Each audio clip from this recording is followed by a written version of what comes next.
नमस्कार। ये कक्षा 10 के हिंदी के विद्यार्थियों के लिए सूरदास के पद हैं। तो मैं पहला पद पढ़ रहा हूँ और विद्यार्थियों से आशा करता हूँ आप लोग इसे बड़े ध्यान से सुनेंगे। ऊधो तुम हो अति बड़भागी, अपरस रहत स्नेह तगाते, नाहिन मन अनुरागी। पुर इन पात रहत जल भीतर, तारस देह न दागी। ज्यों जल माह तेल की गागरी, बूद न ताको लागी। प्रीति नदी में पाओ न बोरियो, दृष्टि न रूप परागी। सूरदास अबला हम भूरी, गुर चाटी ज्यों पागी। इससे पहले कि जब हम सूरदास जी के इन पदों का अर्थ आपको समझाएं, उससे पहले थोड़ा सा सूरदास जी के जीवन के साथ उनके जीवन के संबंध में जानना थोड़ा सा ज़रूरी है। तो हम सूरदास जी के जीवन के बारे में बताते हैं कि सूरदास जी जो थे हिंदी साहित्य में जो भक्ति काल की सगुण जो धारा थी उसके महान कवि थे। और महाकवि सूरदास जी को वात्सल्य रस का सम्राट कहा जाता है। इनका जन्म 1478 ईस्वी में रूनकथा नामक गांव में हुआ था। तो सूरदास जी फिर बाद में आगरा चले गए थे और वहाँ पर गऊ घाट में रहते थे।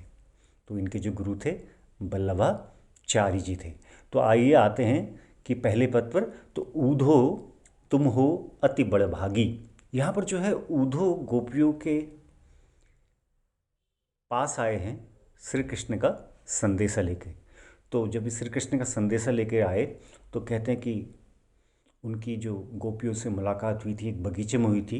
तो वहाँ भौरे जो भी थे, तो इन गीतों को भ्रमर गीत के नाम से जाना जाता है। तो उद्धव कहते हैं गोपियों से कि चलो भाई ये कृष्ण के प्रेम में क्यों पड़ी हो, ज्ञान का मार्ग अपनाओ, कृष्ण को भूलो। तो गोपियाँ कहती हैं ऊधो तुम हो अति बड़भागी। ऊधो तुम तो बड़े भाग्यवान हो। क्यों कह रही हैं ऐसा? क्योंकि वो कह रही हैं कि ऊधो से एक्चुअली वो व्यंग्य कर रही हैं। वो कह रही हैं कि तुम तो ऊधो बड़े भाग्यवान हो, हमको ज्ञान की बातें बता रहे हो, है ना। अपरस रहत स्नेह तगाते, नाहिन मन अनुरागी। तो तुम अभी भी कृष्ण के चक्कर के जो प्रेम है कृष्ण का, उस चक्कर में नहीं पड़े हो, है ना। समझ में आया ना कि कृष्ण के प्रेम के चक्कर अपरस रहत स्नेह तगाते हैं। तुम जो प्रेम रूपी धागा है उससे तुम परे हो, उससे तुम दूर हो। ना ही न मन अनुरागी, और ना तुम्हारे मन में प्रेम है। तुम बड़े भाग्यवान हो। पुर इन पात रहत जल भीतर, तारस देह न दागी। जिस प्रकार से कमल का पत्ता जो है जब पानी के अंदर रहता है ना, और पानी से ऊपर को बाहर निकालोगे तो उसमें बिल्कुल भी पानी छूता नहीं। वो ऐसा रहता है कि जैसे बिल्कुल कमल में कोई भी पानी उसमें वो गीला ही नहीं होता। तो उसी प्रकार से तुम्हारा मन भी जो है श्री कृष्ण के प्रेम में नहीं पड़ा है।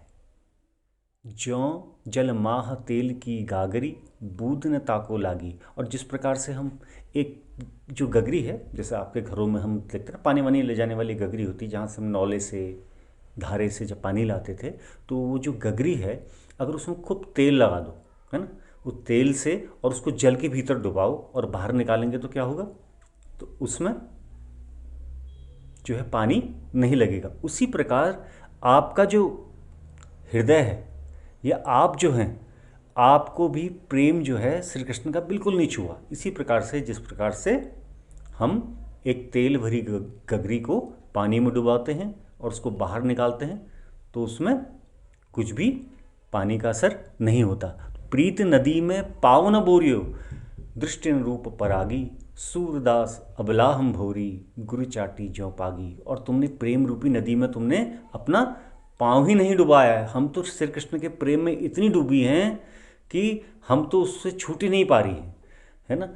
तो तुम तो बड़े भाग्यशाली हो। हालांकि भाग्यशाली कहना वो उनको व्यंग्य है, वो उनको सुना रही हैं। आपने प्रेम रूपी, और नहीं आपने उनके रूप के सौंदर्य का दर्शन किया है, लेकिन हम क्या करें, हम तो श्री कृष्ण के प्रेम में ऐसे ही पड़ गई हैं जिस प्रकार से जब गुड़ में एक चींटी लग जाती है ना, जो चींटी जो है गुड़ का स्वाद लेती है और बड़ी मस्त हो जाती है। अब लेकिन जब वो चींटी जब गुड़ का स्वाद लेती है, फिर वो जब वो बाहर आना चाहती है तो आ नहीं सकती। क्यों? क्योंकि गुड़ में ही चिपक जाती हो। तो उसी प्रकार से हम लोग जो हैं श्री कृष्ण के प्रेम में पड़ गए हैं। हम जो है श्री कृष्ण के प्रेम से बाहर नहीं निकल पाते। हे उद्धव, तुम तो बड़े भाग्यवाली हो, भाग्यशाली हो। तो मैं थोड़ा सा इसको एक गायन शैली में गाता हूँ। उद्धव तुम हो अति बड़ भागी, अपरस रहत स्नेह तगाते, नाहिन मनु अनुरागी, पुर इन पात रहत जल भीतर, तारस देह न दागी, ज्यों जल माह तेल की गागरी, बूंद न ताको लागी, प्रीत नदी में पाँव न बोरियो, दृष्टि न रूप परागी, सूरदास अबला हम भोरी, गुर चाटी जो पागी।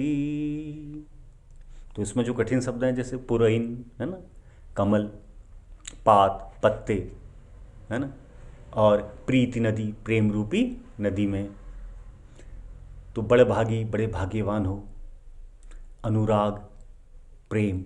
तो इसी प्रकार से हम इसके जो कठिन जो जितने इसमें शब्द हैं उनको लिखेंगे और उनका उत्तर भी अपनी नोटबुक में हम लिखेंगे।